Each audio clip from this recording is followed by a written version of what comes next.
dono kao chudo ke botem te borange machalade Okil Nyamori era ka oran mugi kanyo kata bang ngaranga ne tok macheno bin on go kar kae gigi duto gin ber mabiro ne oganda to kopore kata gweche mag piny iwinjo kanyo bende gik mamoko mabendo bedo kata komulo mabendo bedo kanyo ka ikeyo kinde mokalo gin kembe ma dhi kuonde mopogore opogore magi mabende dhi loso thuolo mag tije en sing ma jatend piny Kenya osebedo ka golo nitie machielo mano wacho ni dhi bedo kata special economic zone mano ma Kikambala mano ma loso thuolo mag tije maromo 5,000 nitie machielo mantiere lu Kenya kaachiel koda kambi machielo ma bende oyudo e pinyno mano mar China thuolo mag tije maromo 3,000 madhi kelo tije bende nitie maromo 7,000 nitie kama olos gi kacha makare ahinya kendo kama gintie gi thuolo mathoth ahinya mag tije e kinde ma oloseni en gino ma pod ochomore kod manifesto manokelo koso oringo oko mare mar mondo mi one kama piny Kenya tie sani gi dwaro maduong' mag jo Kenya. No, gik manyo president wago China te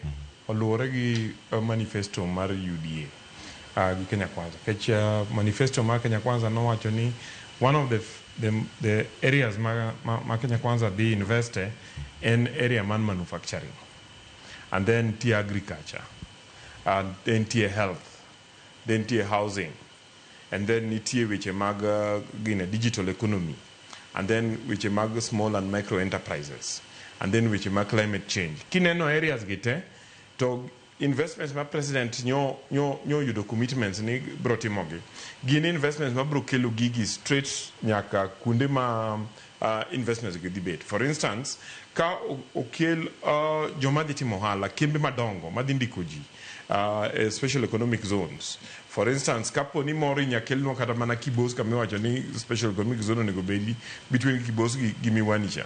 To odhi ndiko ji mang'eny. But apart from ndiko ji mang'eny, nitie gik miluongo ni secondary industries. Nikech kambi achiel maduong' nitie raw products mo bro dwaro, nitie services matindo tindo ma workers ma ni kunde ko bro dwaro, workers man ne kanyo bro dwaro kunde ma gidhi dake, gibro dwaro chiemo ma gichamo, and so on and so forth. So that alone bro kelo development in that area.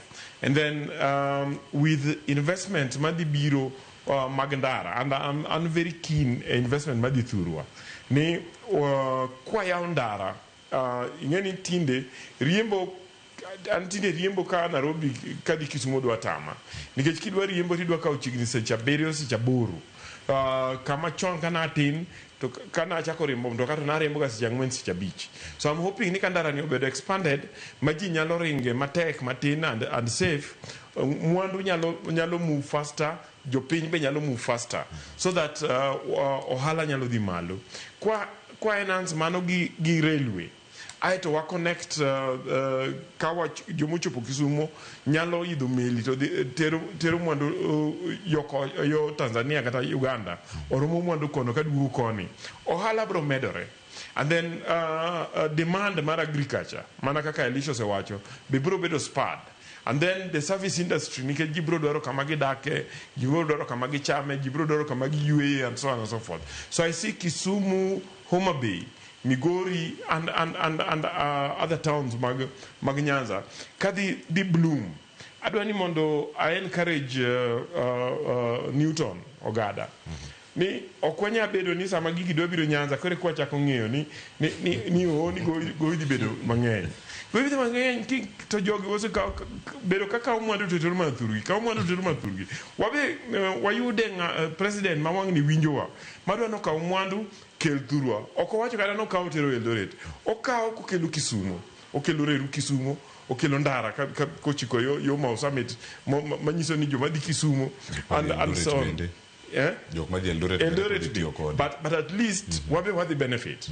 Man, any wagero Thika highway kendo Kenya chulo to wan gima Thika highway konyo wagonge.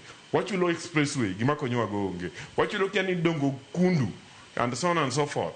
So at least wane gima biru thuru machieng ne wapar.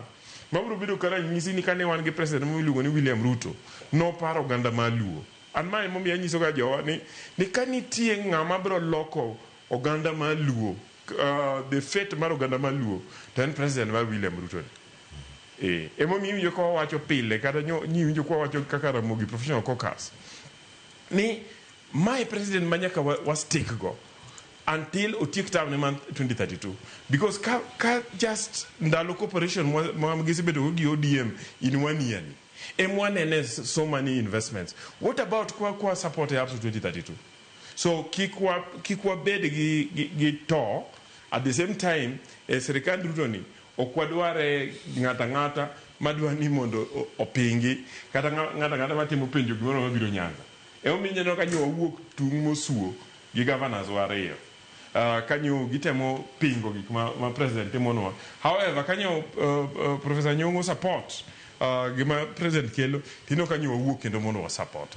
Yeah. Because gima wadwaro en mana dongruok mathurwa. Ing'eni yo kapiny